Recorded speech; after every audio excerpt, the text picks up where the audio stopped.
নমস্কার, home cook with পুহু চ্যানেলের আরেকটি নতুন ভিডিও সকলকে স্বাগত। আজকে আমি তোমাদের সাথে শেয়ার করব অনুষ্ঠানে রান্না করার মতো কাতলা মাছের একটা দারুণ রেসিপি। এটা বানানো ভীষণ ইজি, খুব একটা সময়ও লাগবে না, আর স্বাদ এটার দারুণ ভালো। নাম হচ্ছে বাদশাহী কাতলা। এটা তোমরা রুই মাছ দিয়েও করতে পারো, তবে কাতলা মাছের পেটি দিয়ে বোধহয় আরও এটা বেশি সুস্বাদু হয়। তো এখানে আমি মশলাটা রেডি করার জন্য একটা মিডিয়াম সাইজের পেঁয়াজ, কয়েকটা কাঁচা লঙ্কা, আদা রসুন বেটে নিলাম। এবার 4টে কাজু, কিছুটা চারমগজ জল দিয়ে আধ ঘন্টা ভিজিয়ে রাখার পর এটারও একটা পাতলা পেস্ট বানিয়ে রেখে দেব।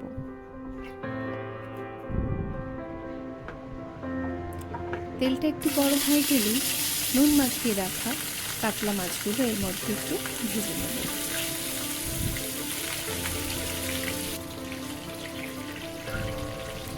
ভিডিওটা যারা দেখছো, চ্যানেলটা এখনো যারা সাবস্ক্রাইব করোনি তাদেরকে বলতে চ্যানেলটা সাবস্ক্রাইব করে পাশে থেকো, আর কমেন্ট করে অবশ্যই জানিও রেসিপিগুলো কেমন লাগছে। এইবার এই বাকি তেলটায় একটু দারচিনি, 2-3টে এলাচ আর গোটা গোলমরিচ ফোড়ন দিয়ে এর মধ্যে একটা ছোট সাইজের কুচিয়ে রাখা পেঁয়াজ দিয়ে দেব।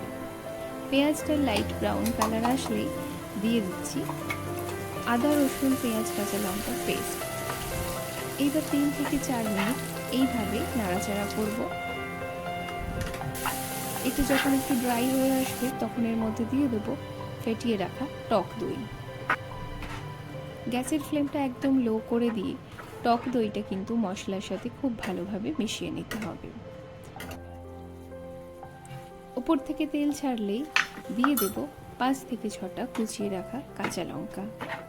এই রান্নায় কিন্তু কোনো রকম হলুদ, লঙ্কা গুঁড়ো বা গোলমরিচের গুঁড়ো কোনো কিছুরই ব্যবহার হবে না, তাই এটার মধ্যে কিন্তু পুরোপুরি ঝালটা কাঁচা লঙ্কা থেকেই আসবে। ভালো করে সব কষিয়ে নেওয়ার পর দিয়ে দিচ্ছি কাজু আর চারমগজের পেস্ট, যেটা একটু জল দিয়ে বেশি পাতলা করেই কিন্তু বাটতে হবে। এইবার সব মশলা 4 থেকে 5 মিনিট একটু ফুটে উঠলে ওপর থেকে স্বাদ মতো নুন দিয়ে দেব। এবার দিয়ে দিচ্ছি ভেজে রাখা মাছের পিসগুলো।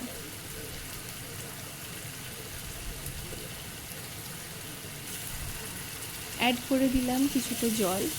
এইবার ভালো করে মাছগুলোকে একটু এপিট ওপিট উল্টে দেব, গ্রেভিটার সঙ্গে কিন্তু ভালোভাবে মিশিয়ে দেব।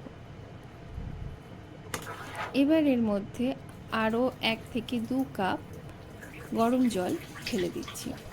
তোমরা চাইলে এখানে গরম জলের জায়গায় নর্মাল রুম টেম্পারেচারের জলও দিতে পারো, তবে কষানো মশলার উপর গরম জল দিলে কিন্তু মশলার টেস্টটা ভালো থাকে।